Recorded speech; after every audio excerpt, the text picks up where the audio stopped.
जय श्री राम, हर हर महादेव। जय माता दी। साथियों, नवरात्र का पर्व माता के भक्तों के लिए बहुत ही खास होता है।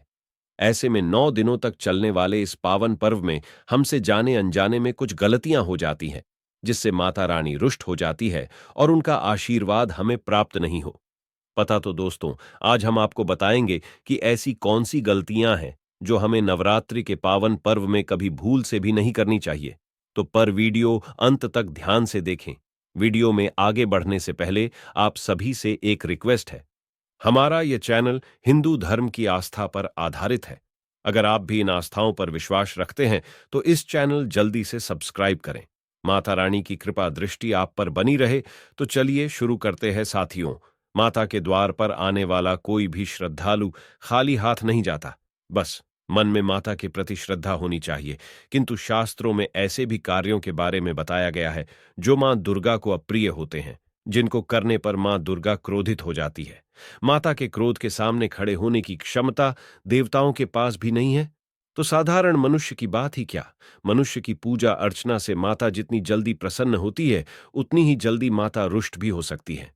जब कोई मनुष्य नवरात्रि में ऐसे अनिष्ट कार्य करता है, आज हम आपको ऐसे ही 7 कार्यों के बारे में बताएंगे जो नवरात्रि के इन 9 दिनों में किसी भी मनुष्य को भूल से भी नहीं करनी चाहिए।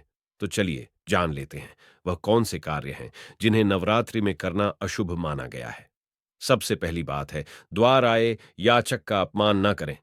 दोस्तों, यदि नवरात्रि में आपके द्वार पर कोई कन्या, वृद्ध स्त्री अथवा दिन दुखी जन भोजन की इच्छा से भिक्षा मांगती है, तो उसका भूल से भी अपमान ना करें अथवा उन्हें खाली हाथ घर से जाने ना दें।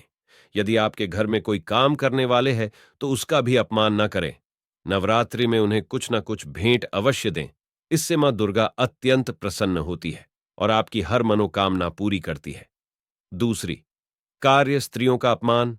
साथियों, वैसे तो स्त्रियों का आदर सम्मान हमें सदैव ही करना चाहिए, पर खासकर नवरात्रि में किसी भी स्त्री का अपमान ना करें।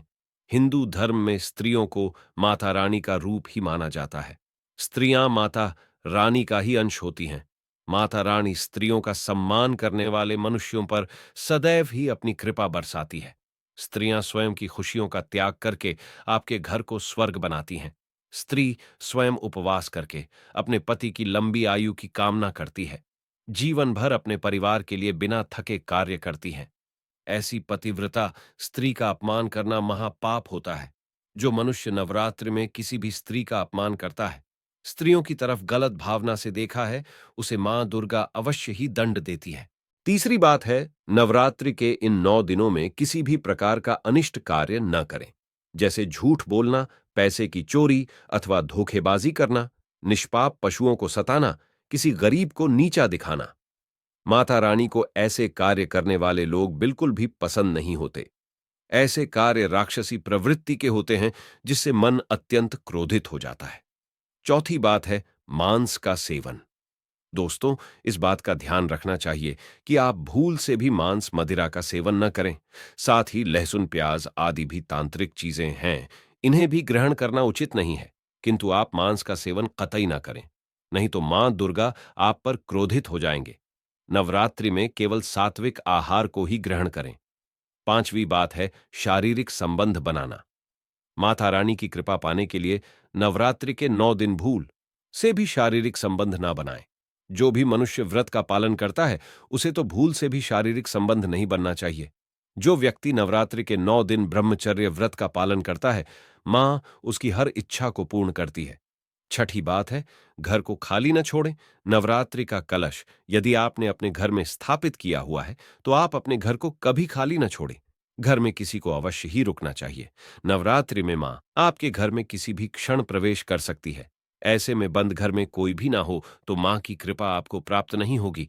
अगर घर में कोई भी ना हो तो बिल्ली आदि प्राणी कलश को गिरा सकते हैं, जिससे बहुत ही बड़ा अपशगुन माना जाता है। इसलिए घर को कभी खाली नहीं छोड़ना चाहिए। साथ ही विष्णु पुराण में बताया गया है कि नवरात्रि के समय दिन में सोना वर्जित माना गया है। सातवीं बात है, बाल नाखून आदि काटना। नवरात्रि में बाल तथा नाखून आदि काटने की मनाही की गई है।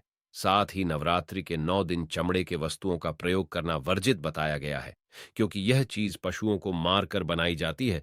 नवरात्रि में इन नियमों का कठोरता से पालन करना चाहिए। जो मनुष्य नवरात्रि में किसी भी स्त्री का अपमान करता है, स्त्रियों की तरफ गलत भावना से देखता है, उसे मां दुर्गा अवश्य ही दंड देती है।